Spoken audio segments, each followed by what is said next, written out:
माशाअल्लाह रीसेंटली तुसां अपने वालिद साहब नूं भी पिक्चर वगैरह लाई सी जी ते माशाअल्लाह लोकां बड़ा पसंद कीता है। जी तो वालिद साहब दा कोई तारुक रहा वो भी इस्सै फील्ड च भलवानी वगैरह करदे या सिर्फ तुसां शुरू कीती है केह् मामला ते?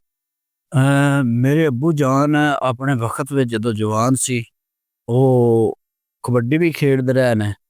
ਤੇ ਘੁਲਦੇ ਛੁਲਦੇ ਵੀ ਰਹੇ ਨੇ ਆਪਣੇ ਆਣੀਆਂ ਨਾਲ ਤੇ ਜਾਨ ਜਿਹੜੀ ਉਹ ਮਾਸ਼ਾਅੱਲਾ ਠੀਕ ਸੀ ਉਹਨਾਂ ਦੀ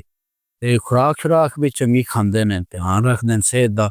ਪਿਛਲੇ ਦਿਨਾਂ ਵਿੱਚ ਉਹਨਾਂ ਨੂੰ ਹਾਰਟ ਅਟੈਕ ਹੋਇਆ ਸੀ ਕਿਉਂ ਉਹਨਾਂ ਖੁਰਾਕ ਉਹ ਹੀ ਰੱਖੀ ਹੈ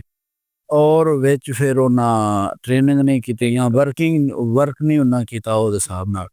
ਤੇ ਮਾਸ਼ਾਅੱਲਾ ਹੁਣ ਕਾਫੀ ਠੀਕ ਨੇ ਅੱਲਾਹ ਪਾਕ ਬਦਲੇ ਨਜ਼ਰ ਬਾਤੋਂ ਉਹਨਾਂ ਨੂੰ ਬਚਾਏ ਤੇ तुसां भलवानी दा शौक उन्हां कोल लिया अपने वालिद साहब कोल? ਉਹਨਾਂ ਕੋਲੋਂ ਨਹੀਂ ਲਿਆ ਵੈਸੇ ਕਿਉਂਕਿ ਮੈਂ ਤੇ ਜਦੋਂ ਹੋਸ਼ ਸੰਭਾਲੀ ਉਦੋਂ ਤੇ ਉਹ ਖੇਡਦਾ ਹੀ ਕੋਈ ਨਹੀਂ ਸੀ ठीक ਤੇ ਸਮਝ ਲਵੋ ਫਿਰ ਉਹ ਜਦੋਂ ਬੰਦੇ ਵਿੱਚ ਜਾਨ ਹੋਵੇ ਪਿਓ ਤਕੜਾ ਹੋਵੇ ਫਿਰ ਪੁੱਤਰ ਵੀ ਤਕੜਾ ਹੀ ਹੋਣਾ ਜਾ तुसां लोकां नूं काफी पसंद कीता है तुहाडी पोस्ट नूं वालिद साहब बारे सर उन्हां ने तुहां दस्सिया है कि इस गल दा भी तुहाडी फोटो लाई है लोकां बड़ा लाइक कीता ये वो तकरीबन 1 लाख दे कोल लाइक सी ਨਾ ਮੈਂ ਨਹੀਂ ਦੱਸਿਆ अच्छा ਜਾ फिर उन्हां नूं पता इस गल दा है भी ਉਹ ਇਹ ਜਾਂਦੇ ਨਹੀਂ ਲਾਣੀ ਚਾਹੀਦੀ ਫੋਟੋ ਵੀਡੀਓ ਆਪੇ ਵਿੱਚ ਇਕੱਠੀ ਨਜ਼ਰ ਲੱਗ ਜਾਂਦੀ ਹੈ ਨਾ ਲਾ ਕੇ तो जी अल्लाह नजर बद ਜਾ